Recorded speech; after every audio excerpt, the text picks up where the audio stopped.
अमित शाह के प्रारंभिक जीवन के बारे में। राज्यसभा के सदस्य हैं अमित शाह। अमित शाह द्वारा लिए गए बड़े फैसले। अमित शाह का जन्म साल 1964 में महाराष्ट्र के एक गुजराती परिवार में हुआ था। इनका संबंध गुजरात के मेहसाना गांव से है और शाह की शुरुआती शिक्षा मेहसाना से ही शुरू हुई है। शाह विज्ञान के छात्र थे और उन्होंने सीयू शाह साइंस कॉलेज से विज्ञान के विषय में डिग्री हासिल की है। अमित शाह के पिता का नाम अनिल चंद्र शाह और माता का नाम कुसुम्बा है। उनकी पत्नी का नाम सोनल है और इनका एक बेटा है जिनका नाम जय शाह है और वो पेशे से एक व्यापारी हैं। अमित शाह के राजनीतिक करियर के बारे में साल 1983 में यह आरएसएस से जुड़े। अमित शाह ने अपने कॉलेज के दिनों से ही राजनीति में आने का फैसला लिया था और साल 1983 में अखिल भारतीय विद्यार्थी परिषद से जुड़ने का मौका मिला।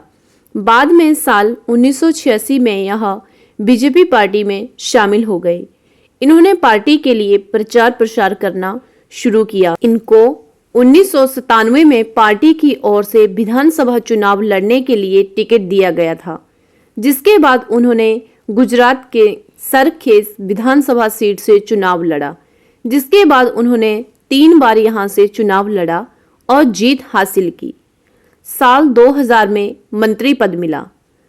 गुजरात के विधानसभा चुनाव में लगातार बीजेपी पार्टी को जीत मिलने के बाद पार्टी ने शाह को राज्य के कई मंत्री पद का कार्यभार सौंपा था। जिस वक्त शाह को मंत्री पद का कार्यभार सौंपा गया था, उस दौरान प्रधानमंत्री नरेंद्र मोदी राज्य के मुख्यमंत्री के रूप में कार्यरत थे। साल 2000 में अमित शाह की नियुक्ति अहमदाबाद जिले के सहकारी बैंक के अध्यक्ष के रूप में हुई थी। इसके अलावा वे राज्य के चेस एसोसिएशन के अध्यक्ष के रूप में भी काम कर चुके हैं। साल 2014 में हुए लोकसभा चुनाव में अमित शाह ने अपनी पार्टी और प्रधानमंत्री नरेंद्र मोदी के लिए प्रचार प्रसार किया था। इन चुनावों में अपनी पार्टी को शानदार जीत भी दिलवाई थी। इसके अलावा उन्होंने पार्टी के अन्य राजनेताओं के लिए भी प्रचार किया है। साल 1991 में हुए लोकसभा चुनाव के दौरान उन्होंने लाल कृष्ण आडवाणी के लिए भी चुनाव जीतने की रणनीति बनाई थी। साल 2014 में बीजेपी पार्टी के अध्यक्ष बने अमित शाह ने लोकसभा चुनाव में अपनी पार्टी को जिताने के लिए कड़ी मेहनत की थी।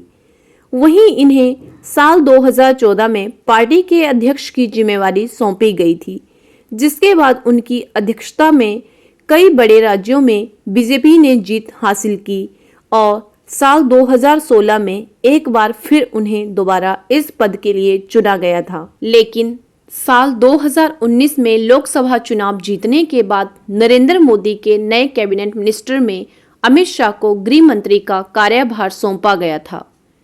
साल 2017 में बीजेपी की ओर से राज्यसभा भी भेजा गया था और इस दौरान यह राज्यसभा के सदस्य बने हैं। इन्हें गुजरात राज्य की सीट से राज्यसभा भेजा गया है। साल 2019 में अमित शाह को मोदी कैबिनेट में गृह मंत्री बनाया गया। इसके अलावा ये लोकसभा के सदस्य भी हैं। अमित शाह द्वारा लिए गए बड़े फैसले। जम्मू कश्मीर से धारा 370 को खत्म करवाना देश के लिए बड़ा फैसला है। अब भारत जम्मू कश्मीर भी भारत का मुख्य हिस्सा है। 370 खत्म होने के बाद जम्मू कश्मीर के लिए नए नियम बनाए गए हैं। एनआरसी का मुद्दा देश में अनऑफिशियल तरीके से रह रहे बांग्लादेशियों को भारत से बाहर खदेड़ना एनआरसी के तहत किया गया था। इस फैसले के बाद देश में कई बड़े हंगामे और धरने हुए थे।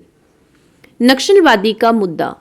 भारत के कुछ ऐसे राज्य हैं जहां पर नक्सलवाद को लेकर नागरिक परेशान हैं, जिनमें से एक है छत्तीसगढ़। छत्तीसगढ़ में एक बहुत बड़ा धमाका हुआ था जो नक्सलवादियों द्वारा किया गया था, जिसके बाद अमित शाह ने नक्सलवादियों को लेकर बड़ा फैसला लिया। धन्यवाद दोस्तों। आशा करती हूँ अमित शाह का जीवन परिचय आपको पसंद आएगा और इसी तरह के जीवन परिचय सुनने के लिए हमारे चैनल को सब्सक्राइब करें। धन्यवाद दोस्तों।